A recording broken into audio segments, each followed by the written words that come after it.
सबको नमस्कार। कल 20 तारीख है और केंद्र सरकार के दिशा निर्देशों के अनुसार कल से उन क्षेत्रों में जहाँ पे कोरोना का असर कम है या कोरोना नहीं है वहाँ पे लॉकडाउन के शर्तों में थोड़ी ढील दी जा सकती है। तो हम सब लोगों को बैठ के ये सोचना है कि कल से क्या ढील दी जानी चाहिए और अगर ढील दी जानी चाहिए तो कितनी ढील दी जानी चाहिए।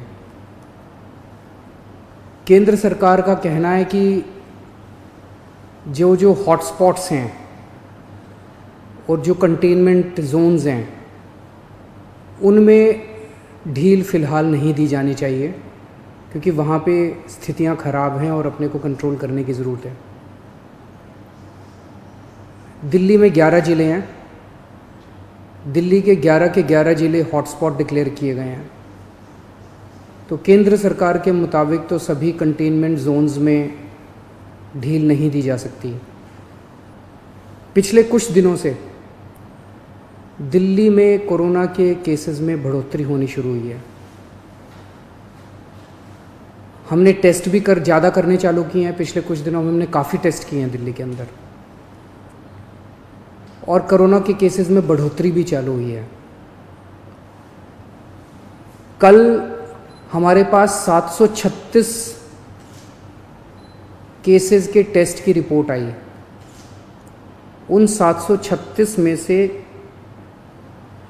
186 कोरोना के मरीज़ निकले, यानी कि 25% लोग कोरोना के मरीज़ निकले। 186 तो काफ़ी ज़्यादा है। ये 186 के 186 सभी एसिम्प्टोमेटिक हैं। इनमें किसी में भी सिम्टम्स नहीं है। किसी को बुखार नहीं है, किसी को खांसी नहीं है, किसी को सांस की शिकायत नहीं थी। उनको पता ही नहीं था कि उनको कोरोना है। उनको पता ही नहीं था कि वो कोरोना लेके घूम रहे हैं इधर उधर।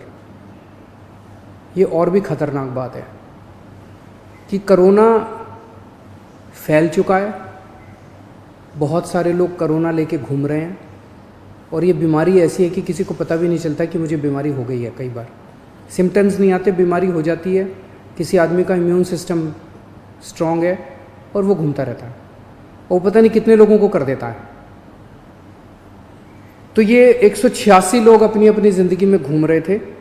इनमें एक व्यक्ति से जब हमने बात की, उसने बताया जी मैं फलाने फूड सेंटर में, हम लोगों को खाना बांटते हैं ना, दिल्ली सरकार लोगों को खाना बांटती है, पका हुआ खाना रोज़ देते हैं हम, लंच और डिनर।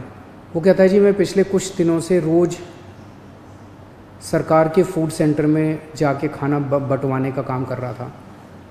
आप सोचो उसने वहाँ कितने लोगों को इन्फेक्ट कर दिया होगा। तो मैंने आज ही आदेश दिए हैं उस फूड सेंटर में जितने लोग आते हैं, मैं एज्यूम कर रहा हूँ कि डेली वही लोग आते होंगे एक सेंटर में खाना खाने के लिए, उन सब की रैपिड टेस्टिंग करवाएंगे जितने भी लोग आते हैं। और दिल्ली में जितने भी हमारे फूड सेंटर्स हैं उन सभी फूड सेंटर्स में खाना बांटने वाले सभी वॉलंटियर्स का और कर्मचारियों का हम रैपिड टेस्टिंग कराएंगे।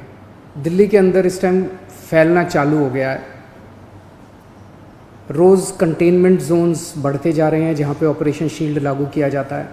आज की डेट में 77 कंटेनमेंट जोन बन गए हैं दिल्ली के अंदर। हमने कंटेनमेंट जोन्स में रैंडम टेस्टिंग कराई थी। कहीं से 200 का सैंपल लिया, कहीं से 180 का सैंपल लिया, कहीं से, वहाँ पे रैंडम टेस्टिंग कराई थी। वहाँ पे निकल के आया कि कुछ कंटेनमेंट जोन्स जहाँ पे लोगों ने बात मानी, लोगों ने अनुशासन का पालन किया, लोग अपने अपने घरों में रहे, वहाँ पे एक भी नया केस नहीं आया। लेकिन जहाँ लोगों ने बात नहीं मानी और लोग गलियों में निकल आए, हम उस कंटेनमेंट जोन के अंदर किसी को नहीं आने देते, बाहर किसी को नहीं जाने देते। लेकिन अंदर लोग एक दूसरे के घर में जाते रहते हैं। लोग नहीं मानते, काफ़ी उनको मनाने की कोशिश की जाती है, सख्ती करने की कोशिश की जाती है, लेकिन कई जगह लोग नहीं मानते। जैसे मैंने कल आपको जहांगीरपुरी का उदाहरण दिया। जहांगीरपुरी की एक गली, उसके अंदर एक ही परिवार के कई सारे घर थे, चाचे मामे ताए ताया ये सब, उनमें एक ही परिवार के 26 केस पॉजिटिव निकले, क्योंकि वो माने ही नहीं। कंटेनमेंट जोन होने के बावजूद वो एक दूसरे के घरों में जाते रहे। तो जहाँ जहाँ कंटेनमेंट जोन में लोगों ने बात मानी है वहाँ एक भी नए केस नहीं मिले, और जहाँ लोगों ने बात नहीं मानी वहाँ पे कुछ कंटेनमेंट जोन्स में कई नए केस निकल के आए हैं। तो एक चीज़ तो ये है कि दिल्ली में कोरोना तेज़ी से फैल रहा है, पर अभी स्थिति नियंत्रण के बाहर नहीं है, स्थिति नियंत्रण में है। स्थिति चिंताजनक है, पर घबराने की ज़रूरत नहीं है। अपने को सबको अनुशासन में रह के इसको कंट्रोल करने की ज़रूरत है। आज दिल्ली में टोटल 1893 केस हैं, मोटा मोटा 1900 मान लो, 1900 केस हैं। 1900 में से 26 आईसीयू में हैं और 6 वेंटिलेटर पे हैं। लगभग 43 लोगों की मौत हो चुकी है। 26 आईसीयू में है, 6 वेंटिलेटर पे हैं।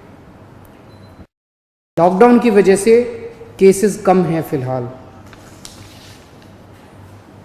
आज दिल्ली में पूरे देश की 2% जनसंख्या रहती है, लेकिन पूरे देश के जितने कोरोना के मामले हैं उसका 12% मामले कोरोना के दिल्ली में हैं। क्यों? दिल्ली देश की राजधानी है, इसीलिए दिल्ली को कोरोना की सबसे मुश्किल लड़ाई इस टाइम दिल्ली लड़ रही है। पिछले 2-2.5 महीने के अंदर विदेशों से जितने लोग आए वही लेके आए कोरोना विदेशों से, अपने देश में तो था नहीं। जितने विदेशों से लोग आए सबसे ज़्यादा लोग दिल्ली में आए, क्योंकि दिल्ली देश की राजधानी है, अंतर्राष्ट्रीय एयरपोर्ट और भी कई जगह है, लेकिन सबसे ज़्यादा लोग यहाँ आते हैं। सबसे ज़्यादा लोग यहाँ आए, उनको हमने क्वारंटाइन में रखा, लेकिन उसके पहले नहीं रखा था, बाद में आई गाइडलाइंस। तो सबसे ज़्यादा मार दिल्ली को बर्दाश्त करनी पड़ी।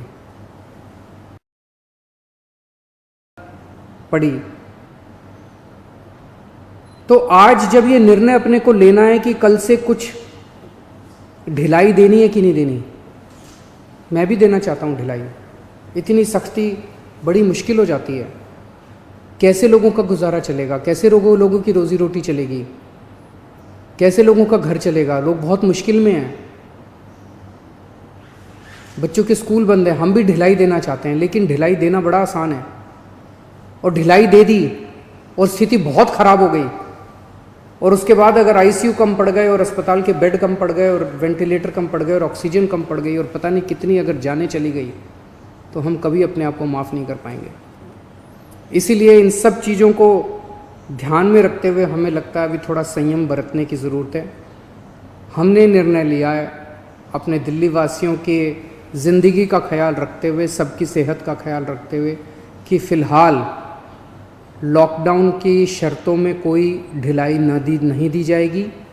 1 हफ्ते के बाद फिर से हम सारे एक्सपर्ट्स के साथ बैठ के, सबके साथ बैठ के इस पे दोबारा इसकी असेसमेंट करेंगे, और अगर ज़रूरत पड़ी तो उसके बाद ढिलाई दे सकते हैं।